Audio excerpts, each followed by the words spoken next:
7 mai. 1er Samuel, chapitre 1, verset 1 à chapitre 2, verset 21.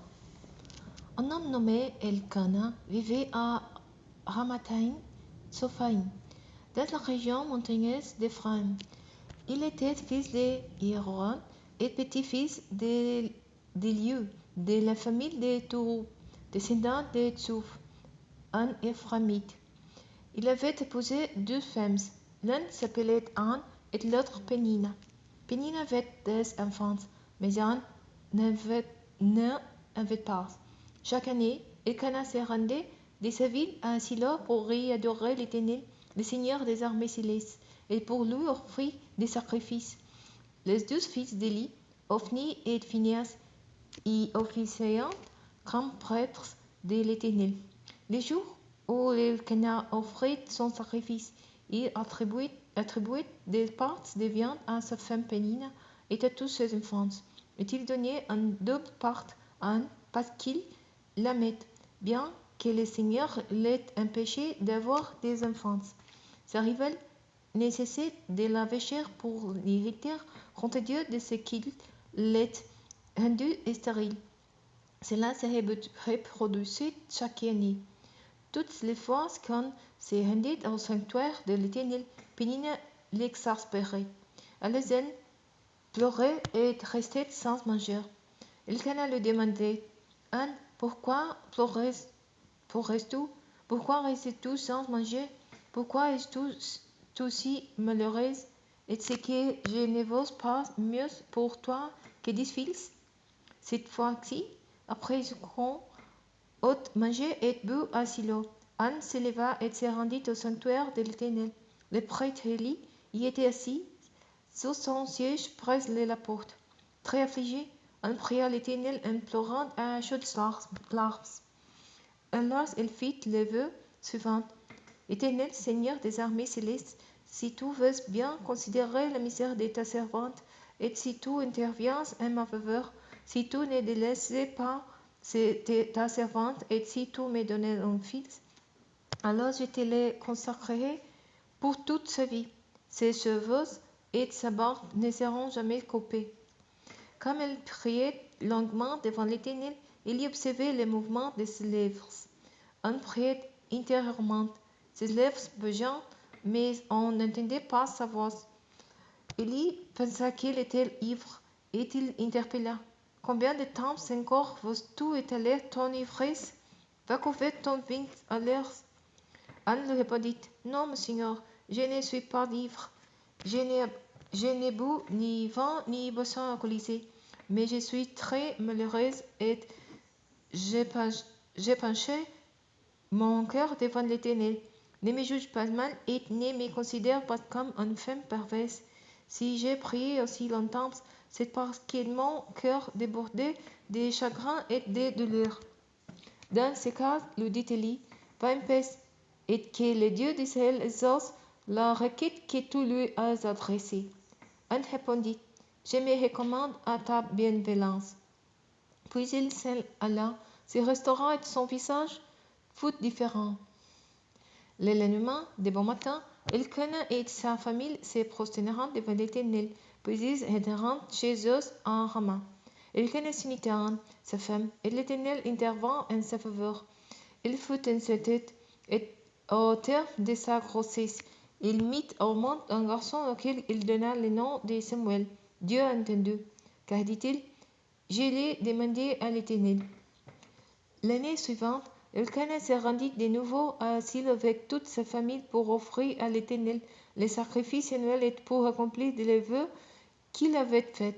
Mais Anne ne l'accompagna pas. Elle dit en effet à son mari: J'attends que l'enfant soit très frais. Alors je l'amènerai à Silo pour le présenter à l'Éternel et il restera là-bas pour toujours. Son mari lui dit: Faites comme tous les juges bons et attends de la voir se frais, que la promesse de l'Éternel se réalise. Anne resta donc à la maison pour allaiter son enfant jusqu'à ce qu'il soit frais.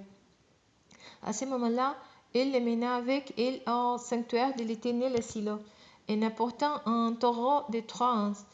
10 kilogrammes de farine et un autre de vin. Les garçons étaient encore tout jeunes. Ils offrirent les taureaux en sacrifice et présentèrent l'enfant et dit, elle lui dit, excuse-moi, monseigneur, aussi vrai que tu vis, monseigneur, je suis cette femme qui s'y tenait près de toi, ici même, pour prier l'Éternel. C'était pour obtenir cet enfant que j'ai prié, et l'Éternel m'a accordé ce que je lui demandé. À mon tour, je veux le consacrer à l'Éternel. Pour toute sa vie, il sera consacré. Là-dessus, il se prosternera là devant l'Éternel.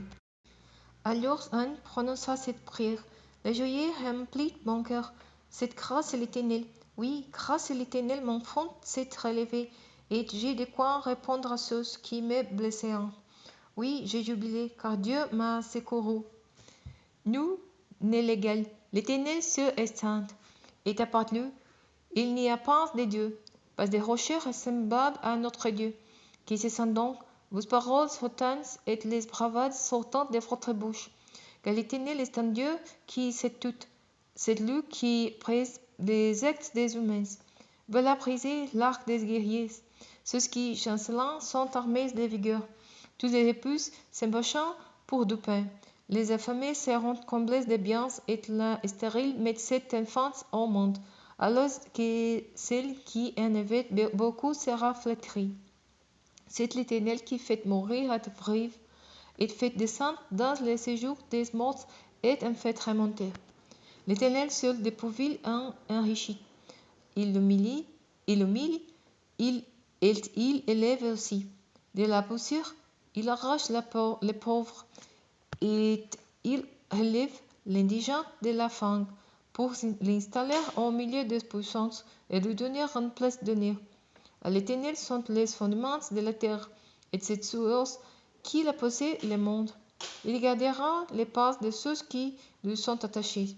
Mais les méchants périront dans la nuit, car aucun homme n'est vainqueur par la force. Ceux qui contestent contre Dieu sont brisés. Du haut du ciel, il tiendra contre eux. Il jugera les confins de la terre. Il donnera la puissance à son roi, et il élèvera l'homme qui, de sa part, a reçu fonction d'huile.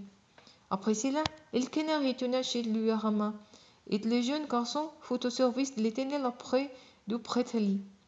Les fils d'Élie étaient des vauriens qui ne se souciaient pas de l'Éternel. En effet, voici comment ils agissaient à l'égard du peuple. Chaque fois que quelqu'un offrait un sacrifice au moment où la viande cuisait, un de leurs serviteurs arrivait une fourchette à 3 dents à la main. Il piquait dans la casserole, les marmites, les chaudrons ou les potes, et prenait pour le prêtre tout ce que la fourchette ramenait. C'est ainsi qu'ils procédaient envers tous les élites qui venaient à Silo. Et même parfois, avant que l'on fasse brûler la graisse, les serviteurs du prêtre arrivaient à dire à l'homme qui offrait les sacrifices, « Donne-moi de la viande en rôti pour le prêtre, car il acceptera de toi que de la viande crue. Il ne vaut pas de viande coûteuse. Si l'offrande objecte, il fait d'abord brûler la graisse, ensuite tu pourras prendre ce que tu vendras. » Les serviteurs lui répondaient, « Tu m'en donnes immédiatement, sinon j'en prends de force. » Les péchés de ces jeunes gens étaient très graves aux yeux de l'Éternel, car ils profanaient les offrandes faites à l'Éternel. Mais Samuel accomplissait son service en présence de l'Éternel. Ces jeunes garçons étaient vêtus d'un vêtement de lin semblable à ceux des prêtres. Chaque année, sa mère lui confectionnait un pareil vêtement qu'il lui apportait quand elle venait et avec son mari offrit le sacrifice annuel. Elle bénit Elkanah et sa femme en disant, « Que l'Éternel t'accorde d'autres enfants de cette femme pour remplacer celui qu'elle a consacré à l'Éternel. » Puis ils repartirent chez eux. L'Éternel intervint en faveur d'Anne. Elle fut poussière, fut enceinte et mit au monde 3 fils et 2 filles, tandis que le jeune Samuel grandissait dans la présence de l'Éternel.